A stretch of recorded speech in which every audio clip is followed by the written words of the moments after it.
So after years of thinking about it and a lot of procrastination and delay, our family finally cut the cord this week. I don't know what that phrase means. It means recognizing that we're living in a different era where consumers can be a little more choosy and specific about what media they want to be exposed to, rather than feel enslaved to the cable conglomerates. And we no longer have cable TV. We also, by the way, cut our landline, which we had not done. Many people let their landlines go a long time ago. So if you try to reach me on the landline, you won't get it because it doesn't exist anymore. And instead of paying AT&T an enormous amount of money to watch for hundreds of channels that we never paid any attention to, now, like many of you, use basically streaming services to fulfill our entertainment needs. And if you add up all the streaming services together, they don't come close to what we were paying for cable. And it's not the case that we have less access to media. We actually have more access to media. It was a very satisfying call to AT&T. I will say I have nothing against the company, but I do have something against how much I was being charged. And it was very satisfying when I called them up and they said, "How can we help you?" I said, "Yes, I'd like to end my service." And it was like a thunderous silence on the other side of the phone, which I'm sure they're getting used to. In the first few days after cutting the cord, I learned something about myself that if I knew it, I hadn't processed it, or at least I hadn't focused on it. There was something that I didn't expect to miss about having cable TV be my media options.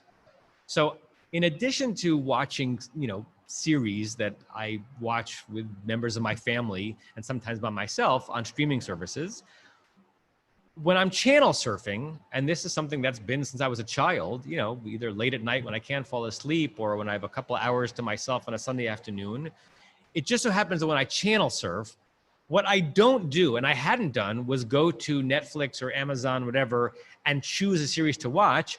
I channel surfed. And, if AMC was showing once again The Shawshank Redemption and I could watch the last half of it, I watched it. I saw what was on Sundance Channel that exact moment, and I actually enjoyed kind of being told what my limited options were. When I would sit on the couch and just see what was on TV, the piece of me that grew up in the 70s and 80s and 90s just took for granted that my options were what the TV said my options were, even though I already had a subscription to one of the different services that gave me basically endless options. I enjoyed on some level because I had gotten used to being told what my limited options were. Somehow it was safer than searching every TV show ever made, which is basically what we have access to now, in order to decide what to watch next. I did this unconsciously, but I basically said, TNT, TBS, AMC, Sundance Channel, you do the work for me. Limit my choices, and I will do the work from there. I'll make my limited choices as enjoyable as possible for me.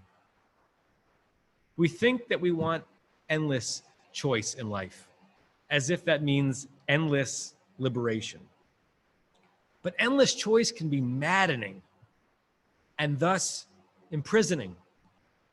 Maybe it starts in the womb, but there's something in the human condition that prefers closed spaces and some imposed limitation. It can feel safer and it can be holier. Parshat Pinchas, one of the parts of it that we did not read this morning, has the well-known story of Bnot Tzlofchad. Rabbi Schatz mentioned before the names that are no longer used in naming Jewish kids. I've never met a kid named Tzlofchad, but Tzlofchad was a man in the desert who had 5 children, and they bring a petition to God to say that just because our father died with no male heirs, and at the time biblical Torah law was only male heirs inherited, do not let our father's name and inheritance die out, because the idea is that if we don't get inheritance, then we'll just kind of be subsumed into the families of the men that we marry. We want to have inheritance in the land of Israel on our own. And those daughters, one of whom, by the way, is named Noah, right? As I said in yesterday's Shabbat video, in the Torah, the guy with the flood and the ark is Noach. The only character named Noah, without a ch at the end in the Torah, is one of the daughters of Slavchad, which is one of the inspirations for our child's name. They make a tremendous argument to Moshe, who passes it along to God. They say, Tna lanu, give to us, achuzah, a holding, betoch achei avinu, amongst the brothers of our father. We want to lay claim to that land as well. There are a lot of remarkable things about that story. One is kind of the proto-feminism of the story, and particularly the way God responds, because God says yes. God accedes to their request. Right? So it takes quite a long time for Judaism after that to really catch up to the notion of women deserving the same access to inheritance or to access on the bima as men. But in a pretty ancient text, it's there, it's preserved, and God is on the side of the women. But there are a series of midrashim, rabbinic interpretations, that amplify what is specifically remarkable not only about God's answer, but about their request itself. According to these midrashim, spread out in different collections, including, I think, Sifrei Zuta, all of this happens at the very end of the 40th year of the wandering. All of the Israelites are close to the goal of getting to the land of Canaan, but we're not sure if they really know that. Like, we know the story in retrospect that they're about to enter, but they don't know because for them it's just been an endless wandering. And apparently, according to this midrash, it was devastating times for that generation who had endured 40 years of wandering. Aaron had just died, and he was a significant presence out in front of them leading the rituals in the temple. The Ananei HaKavod, the clouds of glory that God had manifested God's self as throughout the desert walk to protect them, had begun to disappear, getting them used to the fact that God would not be there in that way in the land of Canaan. You can imagine if some of the Israelites were basically saying, will this ever end? And right then, according to this midrash, a whole group of Israelites went back to the tropes that they had been saying before the moment at Sinai, and they decided to give up on the plan, give up on the journey, give up on trying to achieve Israel. They said, let's go back to Egypt. Then, on the border of the land of Israel, they had begun to lose hope. Now, why would they want to go back to Egypt then? Maybe some ancient version of a Stockholm syndrome, where they identified with their captors, imagining that even brutal captivity was better than this utter open-endedness of the desert. Or maybe it was some magical thinking that they'd be welcomed back as free people after 40 years. Or maybe, as my dear friend and colleague, Rabbi Barry Dovkatz, with whom I spoke about this idea this week, maybe they were truly overwhelmed at the thought of living a truly free life, like they were about to experience the land of Israel. Because in the wilderness, they had been freed from slavery, but they were told where to camp, they were told where and what to eat. Everything was decided for them. It was a lack of options, but it was a comfy lack of options. But once they get into the land of Israel, in their minds, maybe it was something like the endlessness of digital streaming options, the zone of too many choices. And so they would prefer a confining womb, maybe, no matter how oppressive, to this utter liberty. And at that moment, according to this midrash I'm quoting, the daughters of Tzlovchad, going against the grain, come forward and say, we're marching forward. We want a holding in the land of Israel, meaning it's not just a proto-feminist demand, it's a proto-Zionist demand. It's a demand going against the grain, saying we want the claim in the land of Israel. The Midrash imagines Moshe saying to all of them, saying to the 5 daughters, all of the Israelites want to go back to Egypt, and you want an inheritance in the land of Israel? Are you nuts a little bit? And the response of these 5 strong Israelite women, we know that in the end, we'll all be in Israel. We can't escape this destiny, so let's go claim it. In other words, in the imagination of this spectacular midrash, when faced with the choice of going back to Egypt, the land of no choice, these women chose to be confined by and claimed by and limited by Israel. Limited by having a plot of land there that they were going to have to take care of. that they would need to cultivate, a plot of land that they were going to have to deal with during droughts and plagues. They would need to choose where and how to build a house and sustain it. They would establish families and raise children and live a life of meaning with voluntary limitations. What's interesting to me is that they weren't yearning for the American version of choice. Endless types of coffee in the supermarket, too many cable channels to ever watch, an internet that has everything you'd ever want to buy at the click of a button, literally everything. The daughters' liberation was not the Western notion of utter boundless freedom. Their choice was, and their liberation came through commitment. And commitment is itself a very confining thing, a very limiting thing. I've mentioned this before in different presentations, but I'll say it again because it's relevant here. Every wedding couple that I work with gets an assignment for me to buy several books and read them together. And one of the books I asked them to read is called Mating in Captivity. Mating in Captivity. It's a profound book by the New York-based psychotherapist Esther Perel. And her basic contention in the book Mating Captivity, which is a great title, is that marriage is a captivity. That we spend all of kind of dating and wooing trying to get to the other's commitment, trying to earn the yes, I do. Right? Even though we don't say the words, yes, I do at a Jewish wedding, the notion is there. We're trying to earn the security of the other one saying, yes, I'm with you forever. But once that happens, once you get to the thing you thought you wanted, some of the engine driving the excitement and the flair and the wonder of relationship begins to dissipate because you've gotten the confinement that you were looking for. And that confinement can be very confining. She says the two greatest words of buzzkill in a relationship are I do. And therefore, once you are in captivity, you have to figure out how to mate, literally, intimacy, and also relationally. How do you take your confinement, your captivity, and turn it into an extremely nourishing and wonderful and wondrous womb? First, she says, one of these strategies, you have to name it as a captivity. Name it for what it is. It's magical and foolish thinking to consider marriage as anything but that. It's choosing one person to the rejection of billions of others. And now, she says, recommit to your confines. Find what is liberating and possible in this prison, in this box, this restriction, that you'd never find or replicate if you were ever again a free agent, no matter how wonderful that seems. You would never experience it if you were not owned or claimed by anyone. Now, we might scream to the world that we want freedom and endless choice.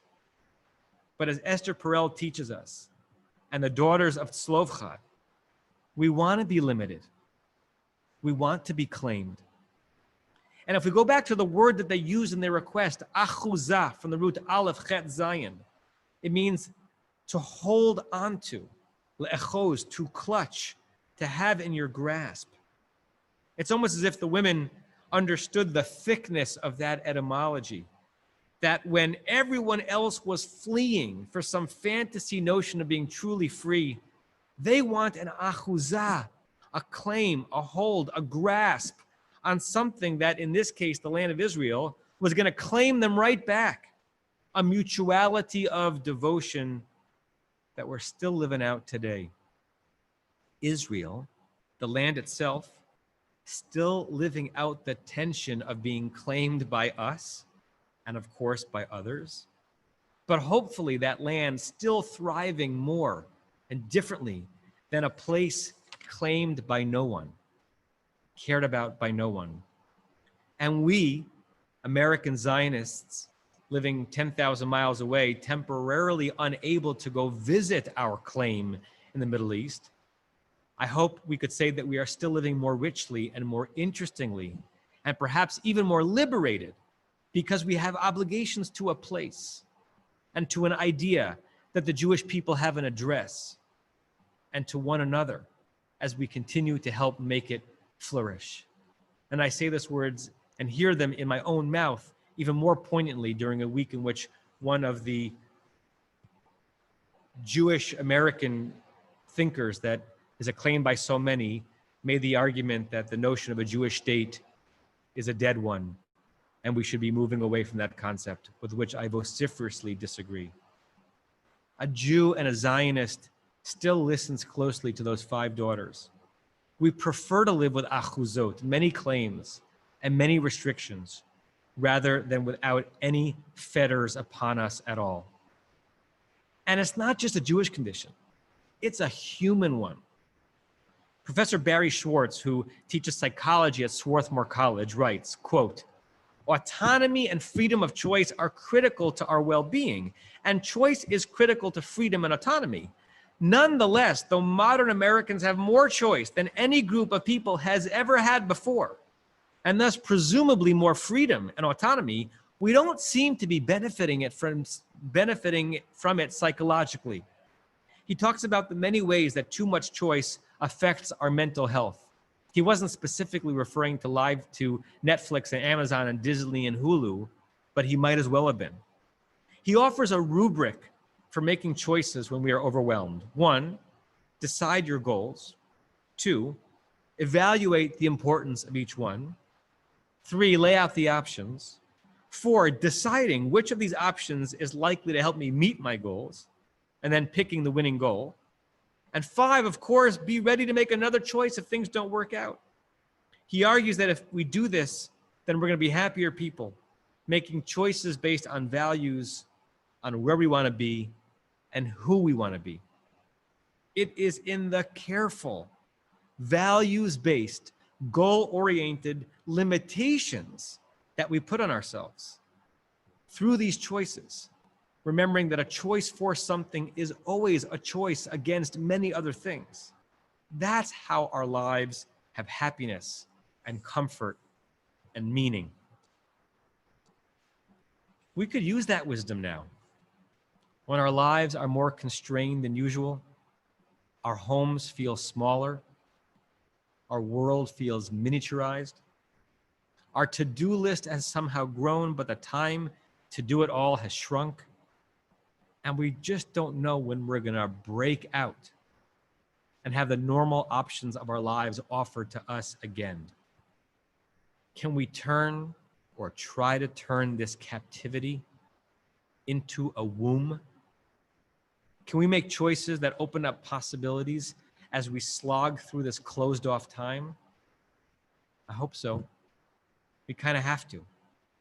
And it's a version of what we do all the time, because too much choice is also no good for the soul.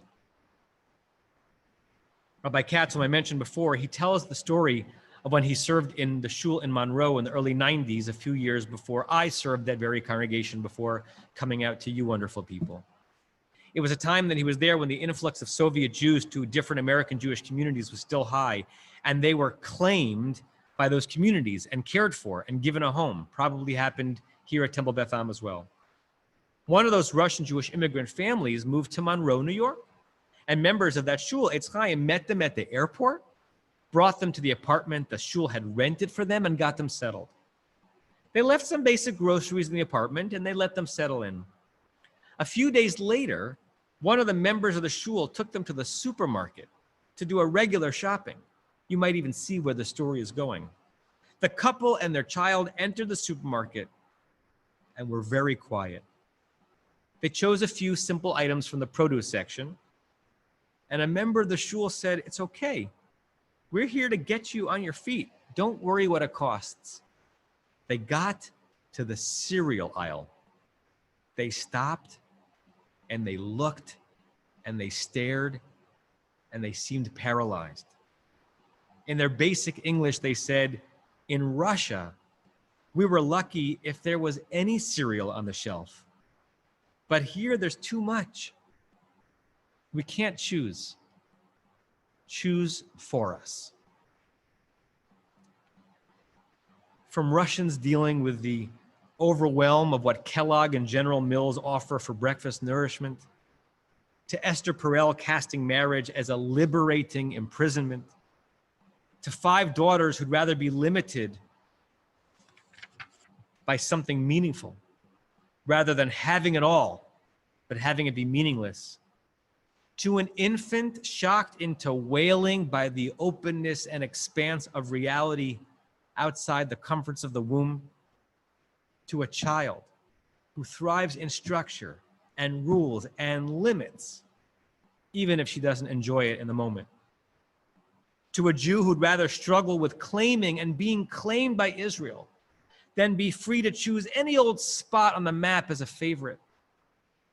To me, channel surfing in the middle of the night, a reverberating human cry repeats itself. I choose to have fewer choices. I sometimes find more in less. I don't want to be ownerless. I want to be claimed, another's achuzah. I consider my world smaller than it needs to be my womb. And sometimes I just watch what's on. Shabbat Shalom.